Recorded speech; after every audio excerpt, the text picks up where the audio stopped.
Hi, welcome to this podcast. My name is Primrose Manyalo. I'm the Senior Youth Collective Manager at Restless Development. This podcast presents voices of rights holders that attended the 24th International AIDS Conference in Montreal, in Canada, between 29 July and 2 August. The AIDS conference called on the world to come together to re-engage and follow the science. It defined future research agendas. It shifted the latest evidence to action and charted a new consensus on overcoming the HIV epidemic as a threat to public health and individual well-being. It is at the conference that we supported rights holders from across the Middle East and Africa to be in this space representing WeLead and their communities of action and pushing for their rights and their voices to be heard, to shape the agenda around ending AIDS and to call upon world leaders to accelerate action towards the commitments they made to end AIDS by 2030. In this podcast, we'll be bringing to you interviews from the floor of the conference by our young leaders coming from all over the world. We have young people from the Middle East. We also have young people from Africa, and these include Fisayo from Nigeria, Hanin from Jordan, Ligia from Honduras, Messi from Kenya, and Ruba from Lebanon.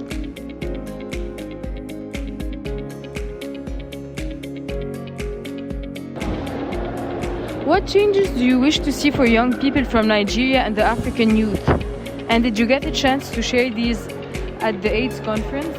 I would like to see more young people from Nigeria taking up spaces that are rightfully theirs, being at the forefront, sharing their experiences, sharing their challenges, sharing their needs, and demanding for their sexual reproductive health and rights, regardless of sexual orientation, gender identity, disability, HIV status.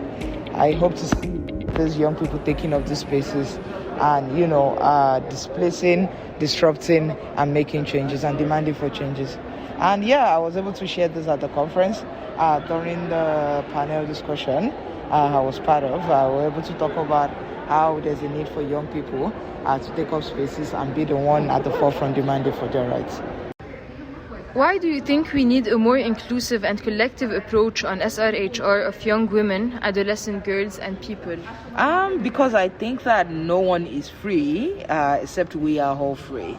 And you cannot say you are advocating for sexual reproductive health and right of a particular group while you're leaving other group behind. There is a need for us to carry everyone along.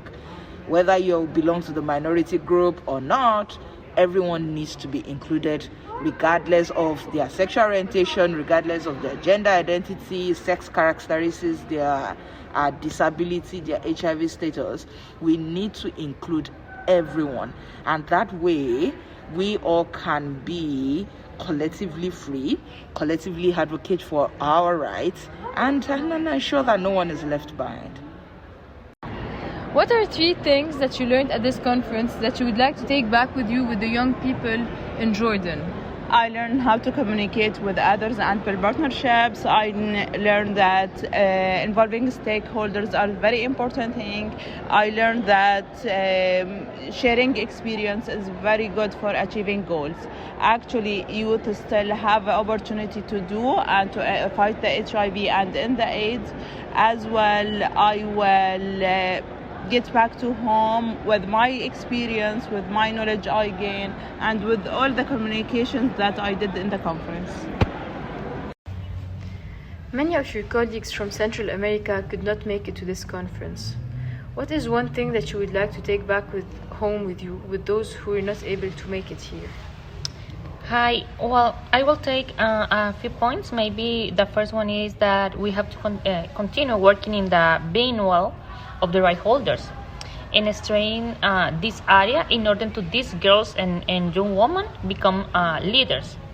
Also, we have to analyze about how innovate in our strategy for work with HIV women and young women, and to make more articulate advocacy for the thing happening international, go in the national and local level. You spoke at multiple panels in the International AIDS Conference. How did that make you feel? Was your voice heard, and what was your key message?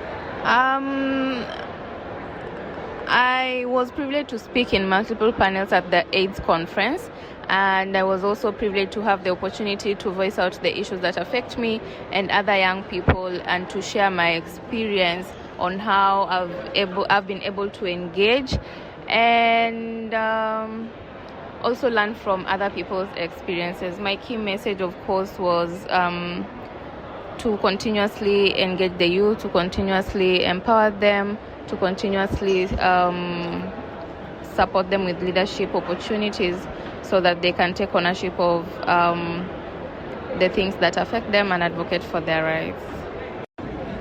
What do you think is the importance of bringing together COAs to address and advocate for SRHR? I think it's important to bring in COAs to work together, and that means different organizations.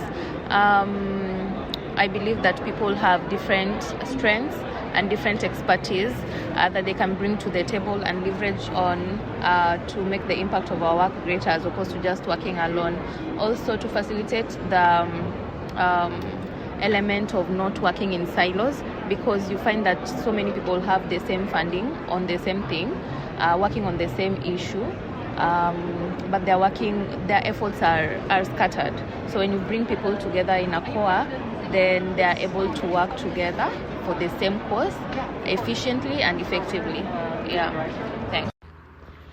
I'm very happy that I got to be part of this conference, because it was a mediator. It was like a tool through which I could not only share and spread my voice, and not only my voice, the voice of every single person out there, and specifically the Lebanese people. And that gave me the opportunity to do that, to make our voice be heard, and to share that voice with other NGOs and with other initiatives who are working on the same thing.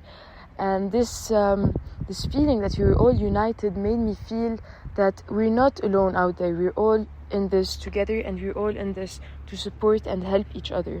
And nothing changes without us. I really benefited from the exhibition, where I connected with organizations that would help enhance our services at Marsa Sexual Health Center in Lebanon, like being able to customize STI combo rapid tests. I was also able to get a demo model to better explain in Lebanon the proper use of a female condom, and acquired contacts to continue providing female condoms at the center in Lebanon, especially that they're really hard to find, and when you do find them, they're really very expensive. Thank you so much for listening to this podcast, detailing experiences of young leaders at the AIDS conference in Montreal, Canada. We will continue pushing for meaningful youth engagement of young people in high-level spaces, building the bridge between policymakers, governments, donors, key stakeholders, and young people in their diversity, to ensure that their voice is at the forefront of pushing for increased access to sexual rights for themselves.